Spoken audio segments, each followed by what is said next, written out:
Hello, and welcome to Team Australia's Lesson Learned presentation.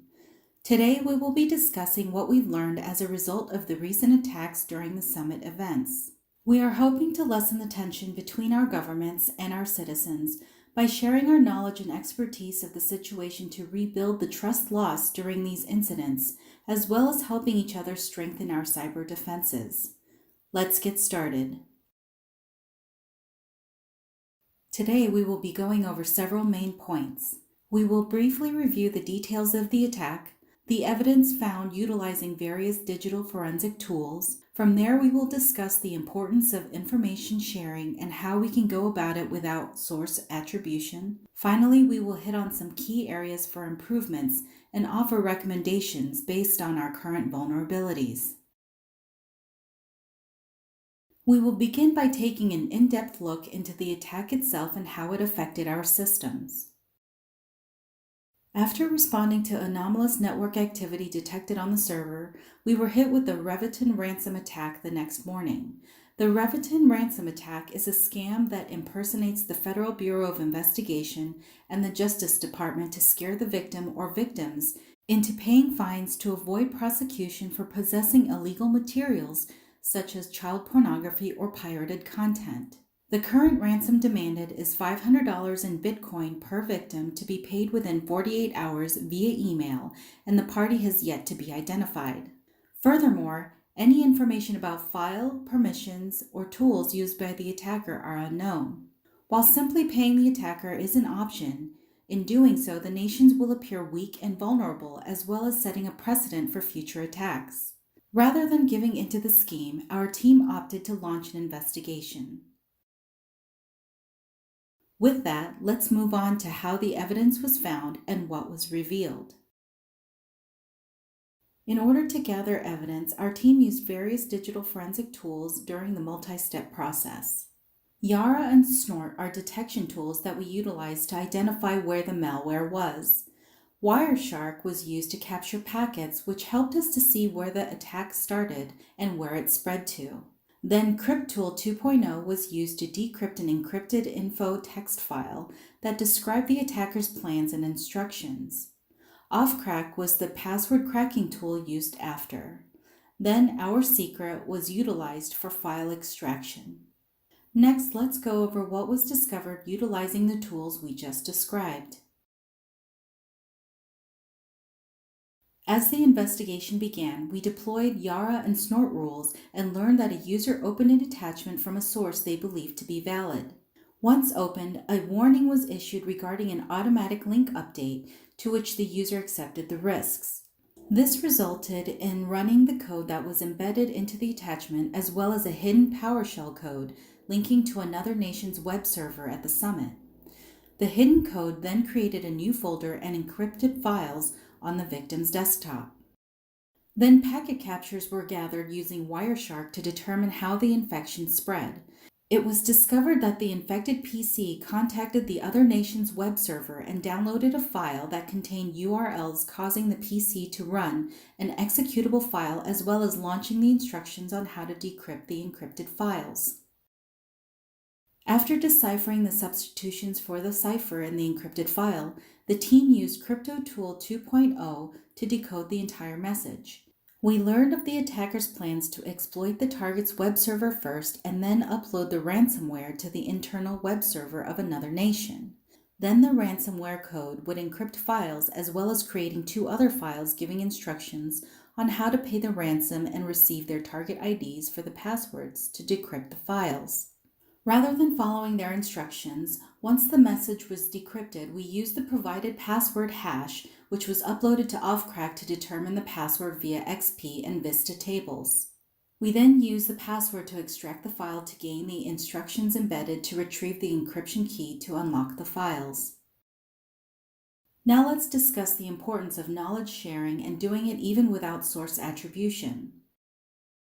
In a world with evolving needs and desires, it is imperative that all organizations evolve as well in order to stay relevant and continue sustainability.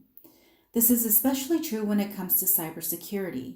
The benefits of knowledge sharing not only applies to the organization itself, but they extend to the general community as well. By exposing ourselves to greater insights and expertise, we can enhance our own capabilities. For instance, other organizations may have experienced the same type of breach or vulnerability and have figured out a solution for it. Rather than struggling to find a solution and wasting valuable time, we can make better educated decisions by using existing greater sources. Another benefit to knowledge sharing is the ability to collaborate across multiple business sectors to address more use cases. Because cyber threats are becoming increasingly complex, it's imperative that we broaden the way we approach and integrate intelligence. Attackers are evolving to inflict more damage as well as increasing their rewards, which means the most effective way to combat will be through a group effort. By having multiple sectors work cohesively, we will be able to apply intelligence on a broad scale to address a wider array of use cases. Finally, sharing our experiences with others can enhance the safety and security of the community as a whole. If we leverage our collective experiences and knowledge, we can assist one another to develop stronger defenses and mitigate risks more effectively. Nobody wants to admit they've been a victim to cybercrime, but in doing so, the community can be proactive in monitoring their systems and effectively combat similar schemes. So the big question is, how can knowledge sharing be possible between nations and organizations without source attribution? Well, the first thing we must keep in mind is that we all have the same goals when it comes to cybersecurity. First and foremost, every nation or organization wants to ensure that all of our citizens and stakeholders are protected at all costs. In addition, we must secure all of our assets, whether it's data, equipment, or finances. That being said, how can we share knowledge without risking sharing that knowledge with a potential threat actor within the inner circle? Is source attribution needed? To that we say it would be ideal to have the source attribution, but it is not needed to share knowledge. While the risk of the attacker being internal is always a possibility, the benefits of sharing our experiences and expertise far outweighs the potential risks. The best thing we can do is share and develop new defensive strategies. Other nations at the summit will benefit because we will increase their awareness by informing them on what to look out for and how to recover from the attack. On the other hand, we will have learned from our experiences, possibly receive suggestions and insight from our situation, which will help us in turn to develop better strategies for the future. So knowing what we know now, let's explore some of the improvements we need to increase our defenses for the future. Some of the main areas where our current vulnerabilities lie were within our users' software and access control. After our investigation, it was apparent that the attack resulted from a user not paying close attention to the sender of the email or the contents of the email as they willingly opened the attachment. That being said, the attack cannot be blamed entirely on the user. We should have had better filters in place to prevent the email from the unknown user to be delivered.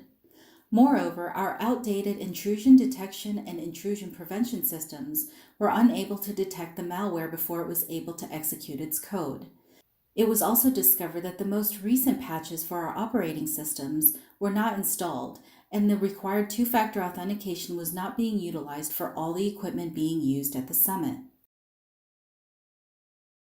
Although we already have much of these recommendations in place, it would behoove us to reevaluate our current processes and improve upon them, especially after uncovering our current vulnerabilities. First, we need to ensure that our IDS and IPS are the latest versions and up to date. Because they typically are automated and are essentially our first line of defense, it is crucial that they are kept at the highest standard. In addition, we can also enhance our internal security controls by increasing email filters to broaden its net, as well as creating spam traps to expose malicious senders.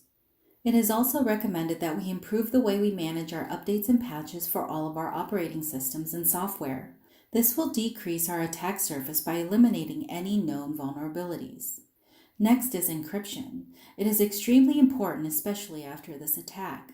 We've seen how effectively it was used by the attackers. Why not use it to protect ourselves? Please be sure to encrypt any messages and important files when transmitting them. The frequency at which we conduct penetration testing on our systems should be increased as well, because it will help to identify any vulnerabilities and risks, not only within our systems, but also among our users. Last but not least, we must improve our training program that will encompass awareness, social engineering, response procedures, and reporting protocols.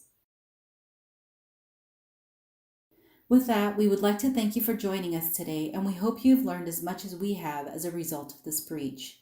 Although we never want to be victims of an attack, it helps us to be more cognizant of our security procedures, and by sharing this with you, we hope it will help you as well.